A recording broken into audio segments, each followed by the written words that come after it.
Ajit Agarkar, chairman selection committee ने भारत की team का ऐलान किया। 2 सिग्निफिकेंट बातें हैं। एक तो ये कि एक नया टेस्ट कप्तान आपको मिला है और नए कप्तान कौन है? शुभमन गिल।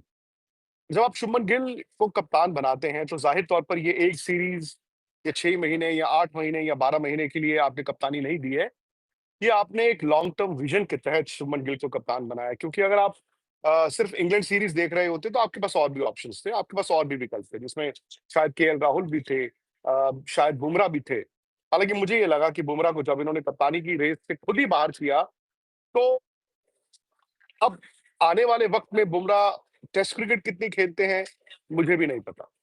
बिकॉज़ अंदर से जो मर्ज़ी कहें आप, भले ही वो 3 टेस्ट मैचेज़ के लिए ही फिट थे, कप्तान वो हो सकते थे, बट वो स्टॉप गैप अरेंजमेंट होता ना, कि आप बुमराह कप्तान हैं और 2 टेस्ट मैचेज़ में शुभमन गिल उनके अंडर तैयार किए गए, वो 2 टेस्ट मैचेज़ में कप्तानी कर सकते थे। जैसे आपने देखा था ना, 2007 और 8 में भारत के साथ हुआ था, अनिल कुंबले ने 1 साल कप्तानी की थी और उनके अंडर एमएस धोनी को तैयार किया गया था टेस्ट क्रिकेट में। खैर यहाँ पर सिलेक्टर्स ने कहा है कि नहीं, अगर बुमराह पूरी तरह से लॉन्ग टर्म हमारे प्रोस्पेक्ट नहीं है कप्तान मैचेस, इंडिया को बस के नीचे लिटा दो ठंड में, उस तरह का किया है। लेकिन अब वही बात आ जाती है कि इंडिया की टीम आप कैसे देखते हैं? एक तो ये कि शुभमन गिल कप्तान है, भई सबसे पहले तो उनको मुबारकबाद। अब मैंने कल एक ट्वीट किया था, मैंने कहा कि यार देखो, शुभमन गिल को जब कप्तान बना दिया है या जो भी टीम होगी, रोहित शर्मा, विराट कोहली, अश्विन, पुजारा, रहाणे, मोहम्मद शमी, इन सब से आगे जाके कोई भी सीरीज़ किसी भी टीम के लिए आसान नहीं होती। तो मैंने भी ट्वीट किया, यार इनको वक़्त देना, इन प्लेयर्स को, इस कप्तान को वक़्त देना, आप इनको बहुत जल्दी जज मत करना। बट हम इंडियंस हैं और ये क्रिकेट है। तो जितना मर्ज़ी हम लोग प्रीच कर दें, जितना मर्ज़ी ज्ञान दे दें, यार होता यही है कि हार और जीत ना हमारे लिए मैटर करती है।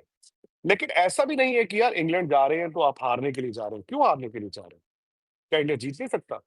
बिल्कुल जीत सकता है।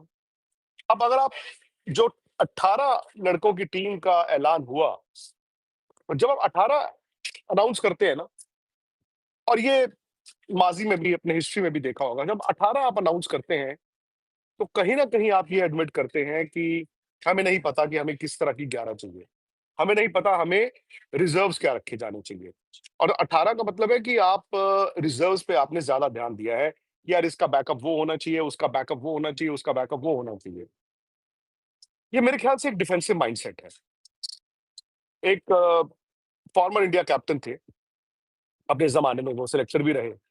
उन्होंने एक बार मुझे कहा था, उन्होंने कहा आप अगर अच्छे सिलेक्टर हैं, आपको 15 खिलाड़ी ही चुनने चाहिए या 16 खिलाड़ी चुनने चाहिए। 18 तो यार गली का कोई बच्चा भी, पनवाड़ी भी चुन के दे देता है ना? तो वो एक होती है सेफ्टी फर्स्ट।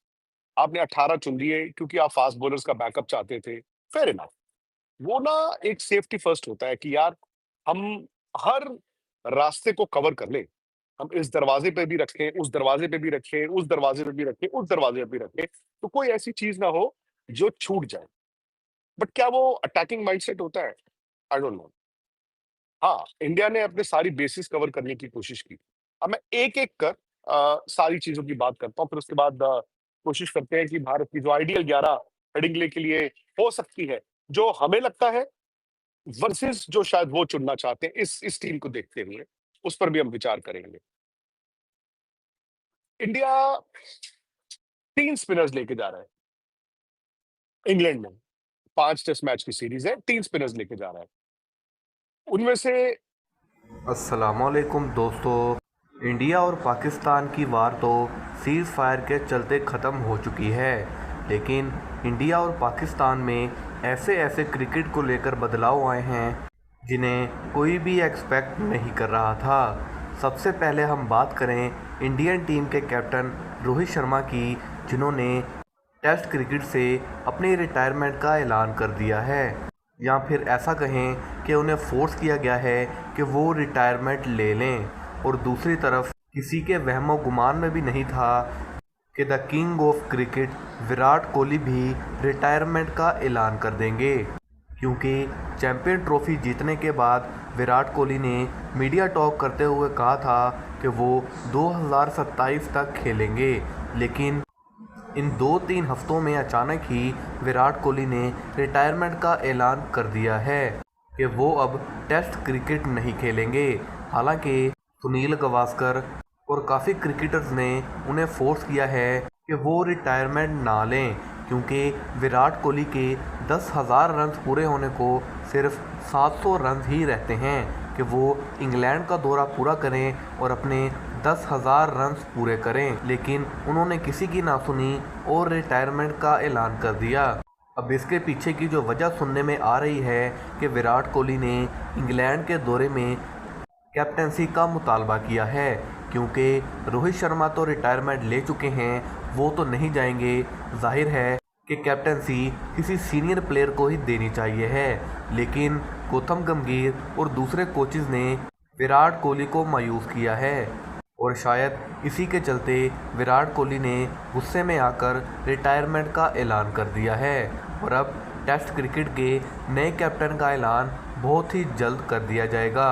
जिन लोगों को कैप्टेंसी के लिए कंसिडर किया जा रहा है उनमें शुभमन गिल, जसप्रीत बुमराह, केएल राहुल और ऋषभ पंत शामिल हैं, लेकिन चांसेस आर हाई कि बुमराह और शुभमन गिल इन दोनों में से ही किसी एक को कैप्टेंसी जी जाएगी, क्योंकि शुभमन गिल की परफॉर्मेंस आउट क्लास है और बुमराह को तो आप जानते ही हैं। और दूसरी तरफ बीसीसीआई ने पीसीबी पर बहुत सी पाबंदियां लगा दी हैं। अब एशिया कप भी 2025 का नहीं होगा, अगर हुआ भी तो आपको पाकिस्तान उसमें देखने को नहीं मिलेगा।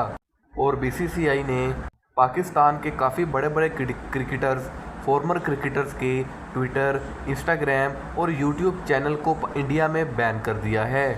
अब देखना ये है कि पाकिस्तान और इंडिया के दरमियान ताल्लुकात सही होते हैं या फिर नहीं। क्रिकेट के रिलेटेड लेटेस्ट अपडेट जानने के लिए हमारे चैनल को सब्सक्राइब कर दीजिए, ताकि सबसे पहले वीडियो आप तक पहुंच सके।